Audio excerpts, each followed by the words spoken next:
Welcome to the NatRefs Show, a weekly podcast on the ever-changing world of natural refrigerants, brought to you by Shecco, with support from component maker Teco.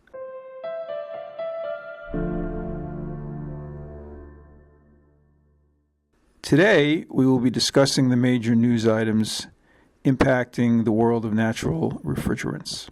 My name is Michael Garry, editor of Shecco's Accelerate America magazine and North American editor for Shecco.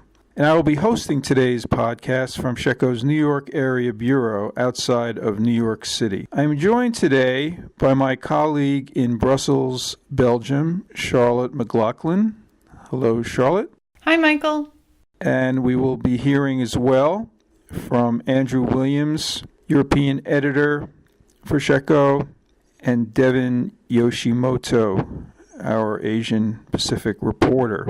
We have another full plate on our podcast schedule today, talking about Star Refrigeration's new CO2 packaged units for industrial applications. And as we'll also be mentioning some interesting news about the Lidl chain in the United States, where it has started opening stores. And then we'll hear about Shecco's reporting from Australia, in particular the ARBS conference and our own Atmosphere Australia conference. So we'll start off with a report from Charlotte on Star Refrigeration. Thanks, Michael. So the big news of this week was that Star Refrigeration, a traditional ammonia player, has launched CO2 package systems for the small industrial market. And they say they've done this because their feedback has been that there is nothing really for end users that in the small industrial space, like under 300 kilowatts, that is safe, is affordable, and is easy to use. And they've launched these CO2 systems to sort of aim at that particular segment of the market. Star Refrigeration has like a lot of low charge ammonia solutions in the US. They have a brand called Azane where they use low charge ammonia solutions as well. So I think they'll keep running the low charge ammonia packages and ammonia heat pumps, but I think this is to give the market an option to go CO2 for smaller capacities as well. Yeah, it's interesting. We're seeing a lot more activity with CO2 in the industrial space. I write about this in Accelerate America, the May issue coming out next week. I saw it at the IIAR, Natural Refrigeration Conference and Expo in March in Colorado Springs. There were quite a few companies exhibiting CO2 transcritical solutions for the industrial space. So it's really starting to become evident that that the industrial players are looking seriously at CO2. I mean, this is a space, as you mentioned, traditionally dominated by ammonia, and certainly the ammonia solutions are still important, still, the predominant one. Plus, the advent of low-charge ammonia is becoming popular as these companies want to reduce their ammonia charge. And some of them are calling CO2 the next step from low charge being no charge ammonia. And so it's going to be interesting to see how CO2 plays out as a natural refrigerant in the industrial space. And it's also interesting that it's a package solution as opposed to a traditional, engine room, machine room solution. So the package can be placed, more flexibly around the facility, possibly as an add-on. So that's another aspect to it. Yeah, definitely. And there's a lot of different packages as well. There's ones that are targeted more for low temperatures, really low temperatures from minus 40 to minus 20, and more ambient temperatures like from 0 to 8 degrees as well. So they're trying to target different cooling temperatures as well with these packages. And you're talking centigrade? Yeah, centigrade. I'm not sure what the calculations are in Fahrenheit. It's okay. I just want to make that clear because we have some Fahrenheit users out there, especially in North America. Speaking of North America, and thank you for that report, I'm going to talk about an article I just posted about the Lidl company, which is a German discounter, major German discounter. Lidl began opening stores in the United States last year on the East Coast, and what I found out recently is that the EPA's Green Chill program gave a Lidl store in Kinston, North Carolina, one of the platinum certifications, which is the highest certification level that Green Chill bestows on supermarkets. So this is significant, and Lidl confirmed for me recently that they did in fact receive this platinum certification. And typically the platinums go to stores with natural refrigerants. Now, Lidl did not confirm what type of refrigeration system they're using at the Kinston store, nor would the EPA confirm that. However, based on public information, it appears that Lidl is using self-contained cases with propane, R290. Why do I say that? Well, I noticed on LinkedIn, the Green Chill Partnership Group, Gabrielle Jett, an associate in the Greenhouse Gas Mitigation and Sustainability at consulting firm ICF, wrote last month that Lidl store is, quote, the first to achieve Green Chill certification using self-contained cases as a primary refrigeration system.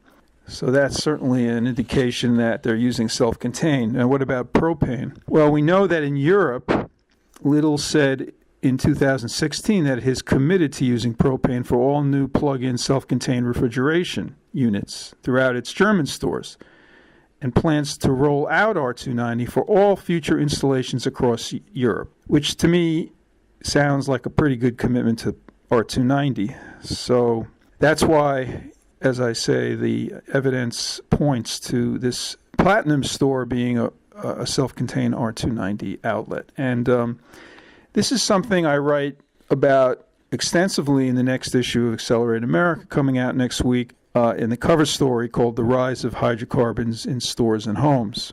You know, particularly in the supermarket arena, we're seeing self-contained R290 and also isobutane cases popping up as checkout display cases, cool beverage coolers, and other kinds of display cases in many, in fact, thousands of stores in the U.S. And some of these, such as, appears to be the case with Lidl, are not just using them in a couple of, in a handful of instances, but throughout the store.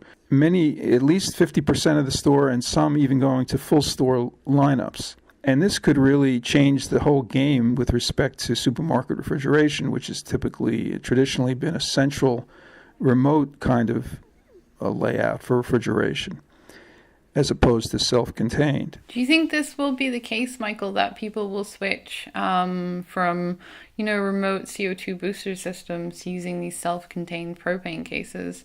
I mean, in Europe, the general trend has been towards CO2 transcritical, whereas, we just know of Lidl and a UK retailer, Waitrose, using self-contained for all of their refrigeration needs in their stores. It's really an interesting dynamic going on there. I think that, self-contained has been somewhat limited by the charge issue, the charge limit being generally 150 grams. So that prevents, an economical way of using propane, throughout the store. There are some cases, some display cases that require, multiple circuits to make up for the small charge limitation. And that increases the cost and, makes it harder to do. But, the IEC, the international group, is working on increasing the charge limit of propane in commercial refrigeration to 150 to 500 grams over the next year or so. So that if that happens, we may really see even more interest in these self-contained cases, and it might become a bigger factor both in Europe and in the United States. And even now, there's a lot of interest in these self-contained cases because they offer certain advantages over remote cases, such as ease of installation, ease of maintenance. It's easy to maintain them. I mean, they're like home refrigerators, each one individual. That also means there's a lot of flexibility in how you use them around the store for different merchandising purposes. And, it's easy to replace them. It has a lot of benefits. But obviously, propane being flammable is an issue, but that's certainly been addressed both through the charge limits and also just through the equipment being designed, for that purpose and for the flammability. So it's, I think, really going to be interesting to see how this develops going forward. Okay, final presentation today will come from Andrew Williams and Devin Yoshimoto, who will be talking about their experiences this week in Australia at our Atmosphere Australia Conference and the ARBS Conference. This is Andrew Williams reporting from Sydney, Australia, after Monday's Atmosphere Australia 2018 conference held here at Luna Park in Sydney Harbour, and after day one of the ARBS 2018 trade show, one of Australia's leading HVAC&R trade shows.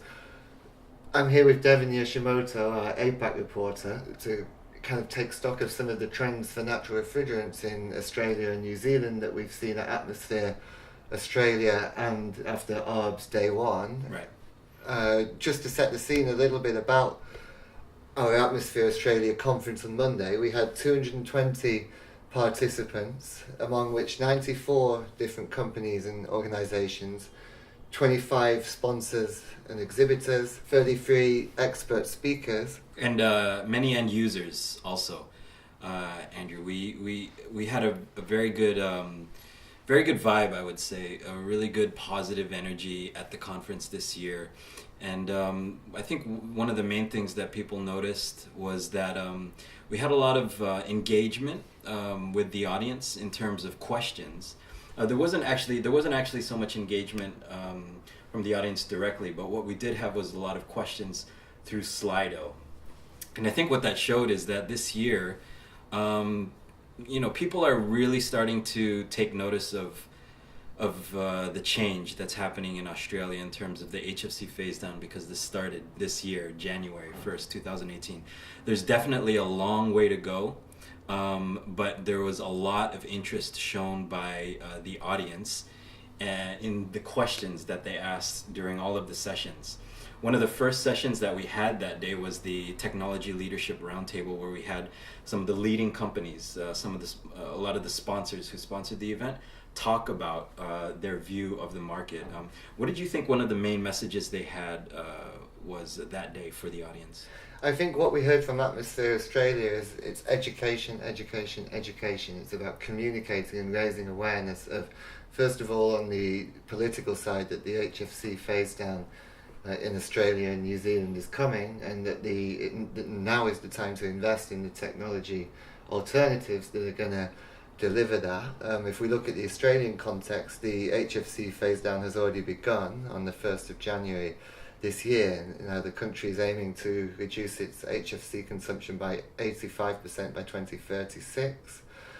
New Zealand is currently considering introducing the target of reducing its HFC consumption by 80%, also by 2036.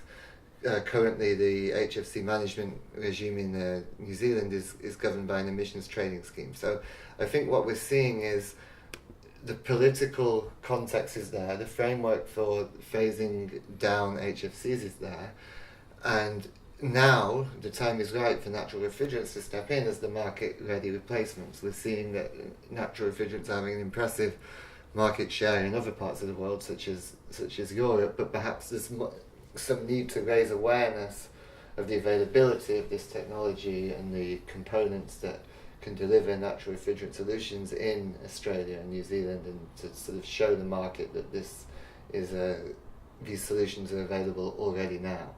Education was the main theme. I completely agree, because what we saw during the Future of the Industry End User panel, where this year we had a really, really good selection of end users. We had Aldi, we had Costco, we had Woolworths and Kohl's, and then we had IGA, a representative, an independent grocer, on the stage that day representing the end user perspective. And what they told us was that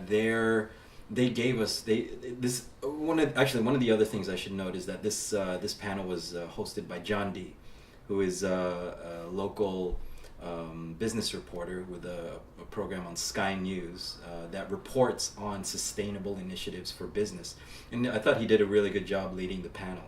And what we heard and what we gathered from that panel was these end users showed the audience how their thought process was and why they decided to choose natural refrigerants. And a lot of what the main themes came up is that they're future-proofing, they're happy, they don't understand the technical side so much, especially with the smaller end users like the independent grocers, the IGAs. But what they did understand was the economics of this choice of natural refrigerants. They understood that if they were to switch to natural refrigerants, and they wouldn't have to worry about this side of their business anymore. They wouldn't have to worry about switching refrigerants in the future. They know that HFOs, they hear that synthetic refrigerants are on their way out, and you possibly have to look at changing those refrigerants in the future. And what we also see is that these local contractors in Australia are doing their best to explain these basic economics numbers and the market situation to their customers. But we also heard that there are a lot of contractors out there who have trouble putting this data together and communicating it to their end users. Yeah, exactly. So this was echoed by the providers of the technology as well. We had Stefan Jensen from Scantech Refrigeration Technologies. He was saying there's a huge need for greater awareness of the technology transformation that will be triggered by the HFC phase down right here, right now. The education and training needs are enormous, and it's about taking this message outside the room of natural refrigerant converts almost. Like, in the Atmosphere Europe conference, you've got users of the technology and you've got manufacturers of the technology, but outside the room, of course, there's the rest of the HVAC&R market, which is maybe slower to realise the implications of the HFC phase down. And what's needed in Australia is communication across the board here to the entire HVAC&R industry that the HFC phase down is coming and that natural refrigerants are ready to step in as the market-ready replacements for these refrigerants. Well, okay, so one of the most interesting things too here is that we spent a day already, the first day, at the ARBS exhibition. And we're seeing, we met a lot of the same people who were at the show. Also at the ARBS exhibition, and when we talked to them today, I don't know what your impression was, but basically those same themes are the same topics of discussion that these guys are having with just the general public at the show this year. And one of the guys we spoke to at Gaia, who provides industrial compressors for ammonia, told us today that their customers are actually more interested in the whole entire life cycle cost of a system rather than just looking at the initial cost, and because that's a combination of them wanting to be more environmentally sustainable, but also understanding how energy efficiency can save their businesses money. Exactly, and I think in Australia in particular, this is where energy efficiency really comes to the fore in a country of traditionally higher energy prices than other parts of the world. Perhaps you can make the business case for natural refrigerants very strongly by focusing on the energy savings that you can make by adopting systems that use these refrigerants. Well, just on that point, just to add on to that, going back to Atmosphere yesterday, I was in we had parallel sessions. We had training and we had a heat pump workshop. But one of the things that was interesting during the heat pump workshop was a similar theme.